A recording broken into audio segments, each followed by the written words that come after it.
Qancha yuraman Roma? Qanday olib chiqaman? Men yuraman.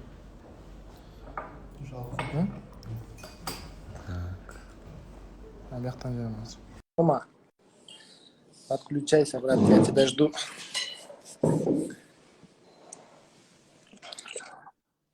О, здорово, брат. Приветствую, брат. Приветствую. Рад видеть, приветствую всех. Взаимно. Да, как дела? Как видно меня хорошо? Как слышно? Слышно, видно тоже отлично. Отлично. Всех приветствую. Весь братский народ Киргизии, всех болельщиков, всех любителей борьбы. Приветствую, очень рад сегодня участвовать в этой беседе, братской беседе. Да, для меня тоже огромная честь среди таких зрителей общаться с тобой и обсуждать все темы, которые интересуют наших болельщиков. Я думаю, будет интересный эфир. Да, все правильно, Акжол. Давай начнем с самого начала. Как у нас возникла с тобой идея, как мы пришли к тому, что не только мы с тобой, но и многие-многие любители борьбы стали писать мне, и я думаю, тебе, когда встретится Акжол с Романом. Это началось, по-моему, еще до Олимпийских игр. Да? У меня только один вопрос, Рома, пожалуйста. Давай. Извиняюсь. Скажи, пожалуйста, это многим очень интересно, когда ты узнал обо мне? Когда вот ты узнал, что я Акжол Махмудов, такой борец из Кыргызстана? Вот это самый интересующий вопрос, пока я не забыл, да? Хорошо, брат, хорошо. Вообще, в принципе, что хочется сказать, что в Киргизии борьба очень сильно развита. И как только ты стал побеждать, твое имя фигурировало практически везде. То есть, когда я помню, ты в 69 килограмм выиграл, по-моему, Азию среди кадетов, потом практически в одну калитку ты стал победителем первенства мира по кадетам. Вот буквально во всех пабликах твои видео я видел, твои броски. Твои броски были украшением всех страничек, и тогда уже мне стали поступать сообщения, вот придет такой Акжол, и, как говорит, наваляет тебе, да? Я Ну, что в говорит? 16 году, да, брат? Нет, это было гораздо Это раньше. было в 16 году. Нет, писали, когда ты вот кадетом, когда ты мир выиграл, вот тогда уже начали писать мне. Вот, но как бы я так смотрел, думаю, ну пусть пацан растет, и ты рос, шел, я как бы следил за тобой, видел, что там где-то ты проигрывал, где-то не все у тебя получалось, но все равно планомерно шел к своей цели. И что я хотел сказать, что в Киргизии борьба на таком уровне, что очень большая поддержка у вас. У тебя всегда была огромная аудитория. Я думаю, тоже это главная составляющая твоего успеха. Это сегодняшние твои болельщики, и сегодняшние те люди, которые искренне всей душой болеют за тебя. И сегодняшние успехи они также разделяют вместе с тобой. И также все эти люди, вот все эти годы писали и мне. Может быть, я не знаю, видел ты, не видел, но я постоянно получал сообщения. Вот Акжол наш. Да, брат, я тоже постоянно замечаю. Многие еще начали в 18 году, когда я еще боролся до 72 килограмм. Но я, правда, не смог тебе создать конкуренцию. Я думаю, с уважением, конечно, отношусь, но я думаю, сейчас, на данный момент, я могу вполне устроить зрелищную схватку, я могу создать конкуренцию. Если брать с 18 года, я сейчас что морально, что физически хорошо добавил, я думаю. И нам есть что показать зрителям борьбы, да? Олимпийские игры показали, что ты один из сильнейших борцов в мире. Ты боролся уникально, ты боролся великолепно. Я, честно говоря, в финал, когда ты вышел, я думал, что вот кураж, вот эта молодость, она тебе поможет, и ты станешь олимпийским чемпионом. Буквально 1 балл тебе не хватило, чтобы ты стал олимпийским чемпионом. Но я думаю, что серебряная медаль – это тоже большая история. Я хочу еще раз, хоть и прошло уже 3-4 месяца, но я еще раз хочу поздравить и тебя, и весь киргизский народ, уйгуров, киргизов с таким достижением. Ты уже являешься великим борцом, и от этого еще слаще будет выиграть у тебя. Спасибо, брат, очень приятно.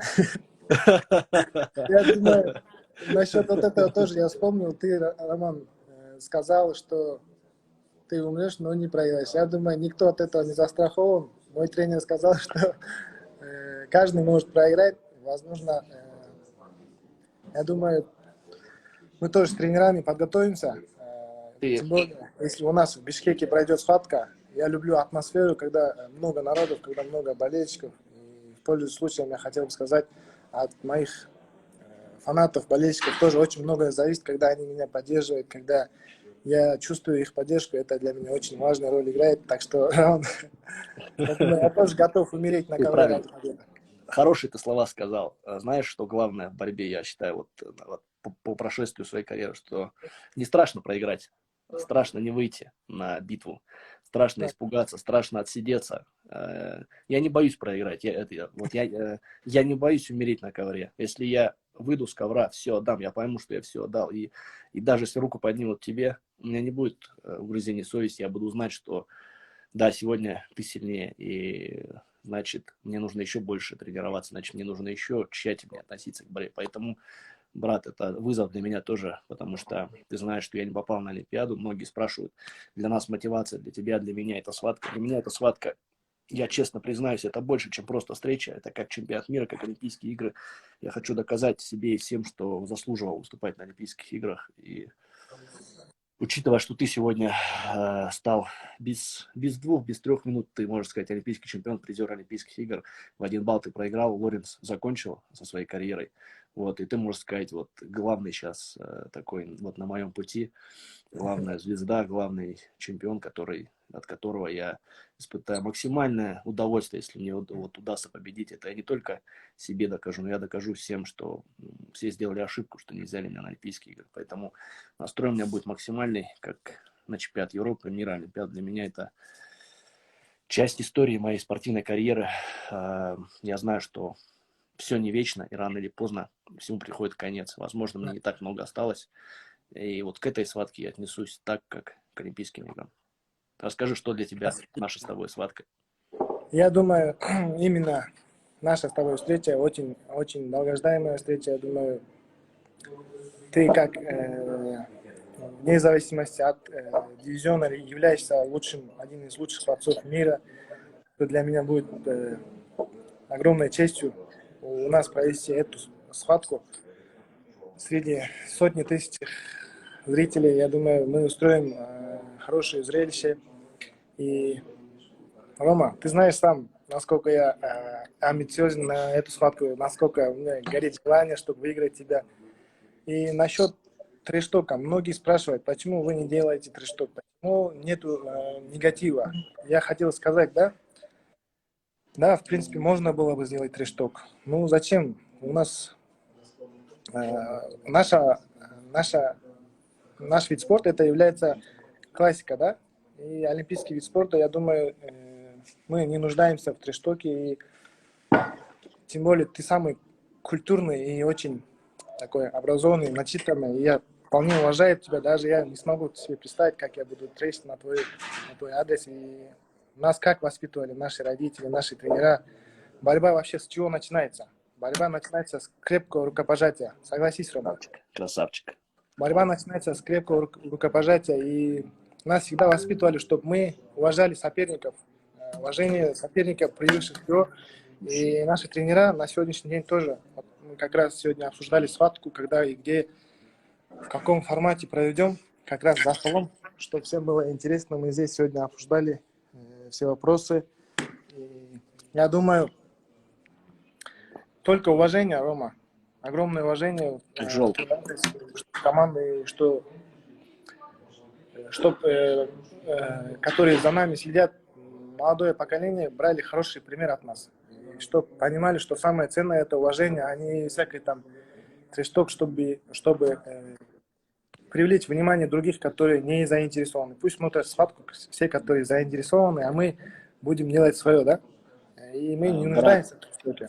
да, мужчина, я хочу сказать спасибо не только тебе, но и твоим родителям, твоему тренеру за такие правильные слова. Ты сегодня по праву являешься примером не только в своей стране, но и во всем мире. Ты очень хорошие слова сейчас сказал, что борьба – это традиционный вид спорта, золотыми буквами вписан в историю спорта, с такими традициями, с колоссальными, с историями. Мы не имеем права скатываться туда, где хайп, где вот эти все сегодняшние, так сказать, аудитория, куда сегодня стремится.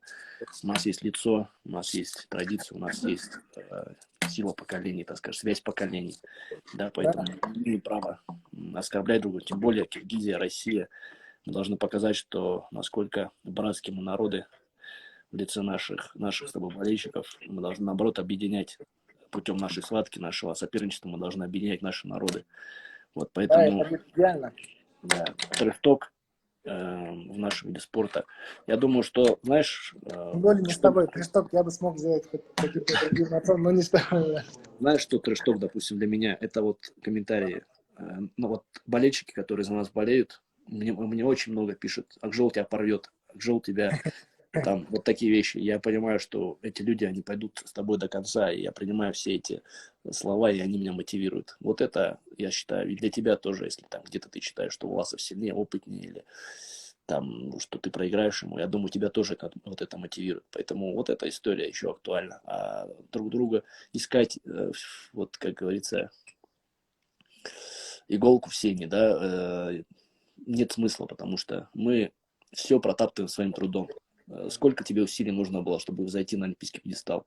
Я видел все твои проблемы, колено, операция в Германии, проигрыши, как ты нашим спортсменам проиграл на турнирах, как долго ты шел, буквально вот поймал ты волну лицензия и подготовился к Олимпиаде, и стрельнула. До этого у тебя была черная полоса, и сколько трудов тебе потребовалось, чтобы... у меня язык не повернется сказать плохое слово про тебя, только хорошее, только уважение, вот, но на ковре, вот когда мы окажемся вот на ковре, естественно, это будет больше, чем схватка. Это будет противостояние молодости, в лице тебя молодость, но уже репутации. Ты уже с репутацией, с титулами. Ну, про себя не буду говорить. Я скажу лишь, что опыт и как бы я уже в солидном возрасте, у меня достаточно большая история, 7 чемпионатов мира, 2 Олимпиады, 4 у меня олимпийский цикл, поэтому это будет противостояние еще разных школ. У тебя школа, ты борец неординарный, ты борец очень яркий, ты идешь в борьбу, с тобой интересно бороться, ты принимаешь захваты. Таких у меня еще не было. Да. Рома, я что хочу сказать, конечно, блин, это... Я чуть волнуюсь, если честно сказать, Ничего, потому ничего, что, ничего, все нормально. да, как подошел к Олимпиаде, у меня, правда, были очень много проблем, но это естественные проблемы, которые у каждого спортсмена встречаются на пути к Олимпийским играм, да. И я прекрасно понимал, что каждый спортсмен должен пройти через это. Спорт без травм не бывает, ты сам знаешь, Рома. У тебя сколько травм было?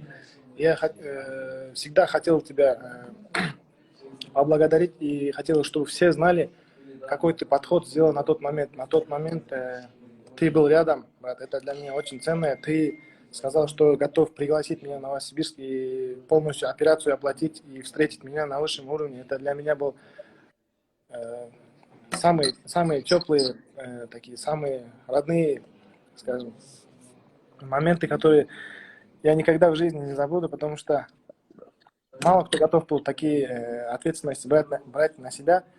Но у нас все получилось отлично. Наша федерация, наши большие тоже в стороне не стояли. Международный олимпийский комитет тоже. Ну, не международный, национальный олимпийский комитет. Все поддерживали, и тренера, и, конечно же, мой отец всегда был рядом. Мой отец меня воспитывал. Были моменты, когда я дома лежал и думал, может, все, может, это не мое. Но отец всегда твердил мне, что именно Токио, не то что Париж, не Лос-Анджелес, именно Токио. Хотя мало вероятности было, что я могу попасть туда, не то что оказаться на пьедестале. И мои друзья, я думаю, меня окружали самые хорошие, самые нужные люди, которые желали только мне добра. И, соответственно, я тоже к ним относился очень достойно, уважая их. Я думаю, не сломался я. Из-за этого я дошел туда, куда я хотел. Так, каждый мог бы сломаться на пути в таких преградах, да? Ты дошел как лев, и я тебе хочу сказать, что одно дело, когда ты дошел туда, а другое дело поведение после того, когда ты стал вот на эту ступеньку. Какие хорошие ты сделал поступки после Олимпийских игр. Какая хорошая была акция у тебя с трико, как ты выставил ее, заработал на этом денег и отдал благотворительности. Это еще больше тебя характеризует с самой чистой стороны. За это тебе, за это тебя еще больше люди уважают, что ты вот такой, всегда таким оставайся. И я предлагаю перейти к вопросам, которые люди потратили время, написали нам вопросы. Давай мы с тобой ответим. Еще у меня лично, вот у меня есть к тебе вопросы, много у меня вопросов. Но давай мы сначала уделим внимание нашей с тобой большой аудитории, нашим болельщикам. Так, первый вопрос.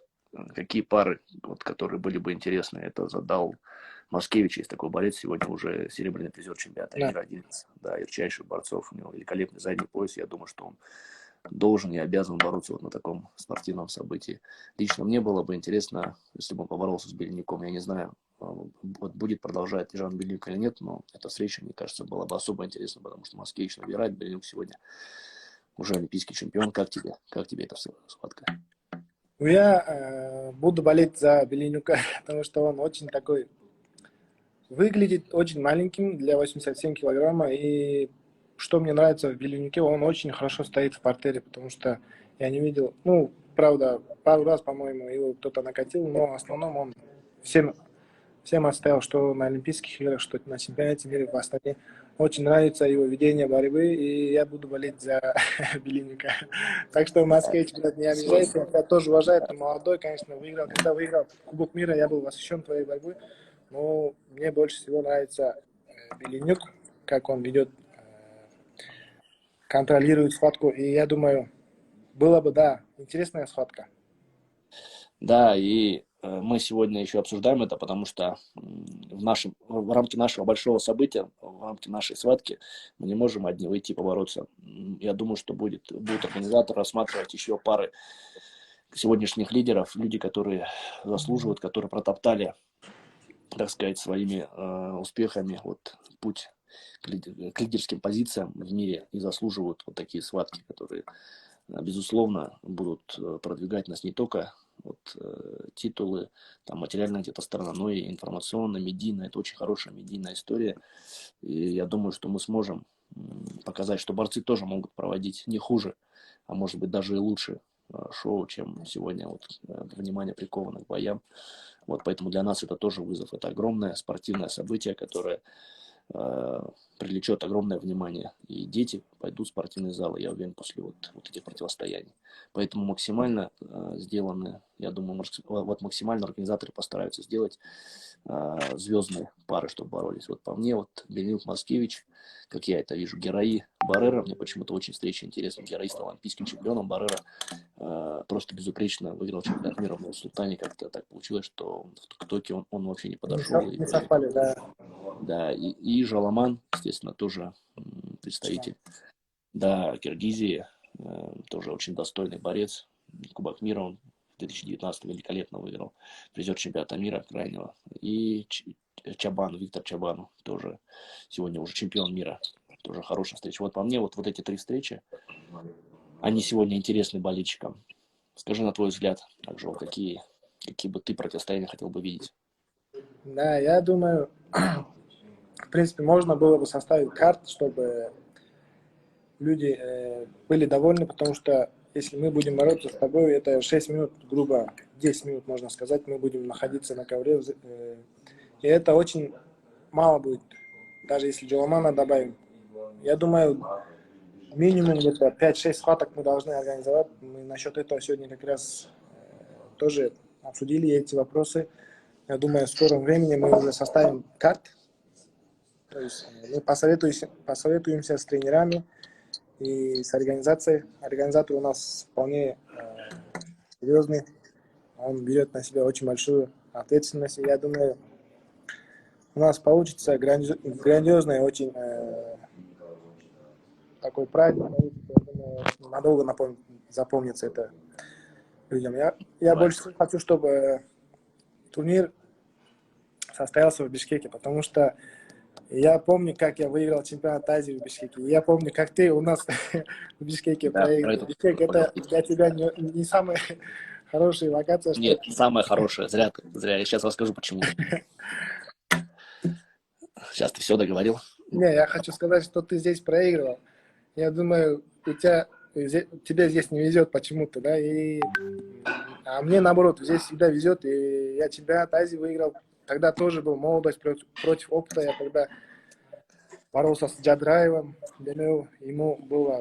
он был призер чемпионата мира среди мужиков, а я на тот момент боролся впервые по мужикам, и я выиграл его. Я думаю, для меня будет это э, огромной честью выступать, когда на меня смотрит мой народ и мои болельщики в том числе. Я думаю, даже у нас, у кыргызов, есть твои фанаты огромные, которые мне пишут, и якобы я очень слабый, я еще не готов, что даже конкуренцию не могу создать.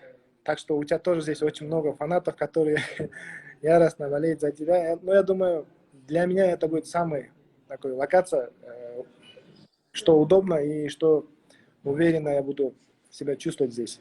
А ты как думаешь насчет этого?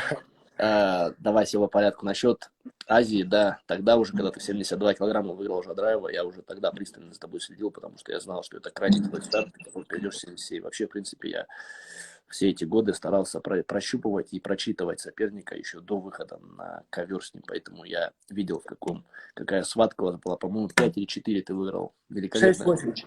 Да, да, я помню, что было бедро, что ты пропустил задний пояс, сделал бедро, но потом пропустил, потом догнал. В общем, волевая очень встреча, и тогда просто взорвался зал в Бишкеке, тогда просто кипело все. Я видел, насколько заряжена атмосфера, и, конечно же, в такой атмосфере я тоже выступал, если помнишь, в Турции, в Стамбуле, Да. с Турцией, в Себе, да, поэтому мне тоже близка эта ситуация, и у меня иммунитет вот, даже если весь зал против меня болеет, это наоборот мне лучше, вот, это ответ тебе на вопрос по поводу зала и по поводу болельщиков. Вот, насчет того, что я боролся в Киргизии, и насчет того, что мне не везет в Киргизии, я отвечу так, наоборот, самая большая база, которую я заложил в своей карьере, это была база в Киргизии, на Иссыкуле. Я тренировался там дважды по 3 недели. А вы знаете, какое питание, как встречают гостеприимно. Я набрал вес, Так как я говоришь. креп, да, я креп, я увидел невероятную красоту на Иссыкуле, холодное озеро, холодное, чистейшее озеро, великолепные горы, питание. Это просто невероятно было путешествие для меня. Я думаю, что и твои болельщики, и аудитория знает, что я не из богатой семьи, поэтому для меня такие поездки, они были как воздух мне нужны, потому что дома у меня не было иногда покушать. А вот на сборах я всегда набирал. И для меня Иссык-Куль запомнился тем, что я килограмм 5-6 набирал и приезжал. Помимо того, что я там пахал, набирал базу, я приезжал совершенно другим уже спортсменом. Вот, Я поэтому очень мне, надеюсь, что мы тебя в этот раз отвезем да, еще. Воспоминания останутся у тебя. да, насчет турнира я стал вторым. Это тоже, у меня было 6 встреч в один день. Учитывая развитие борьбы в Киргизии, у меня, по-моему, было 50 или 60 участников. Турнир назывался Mobile, как-то Mobile. Вот, и проиграл я, по-моему, есть такой у вас спортсмен, не помню фамилию, но помню, что его назвали Алкаш, не знаю почему. Вот, ему очень, Погоняла, да? да, он очень талантливый, я не знаю, видимо, так жизнь сложилась, что он не стал бороться, но тогда он большие надежды возлагал, видимо, в какой-то момент понял, что борьба не главное. Вот, но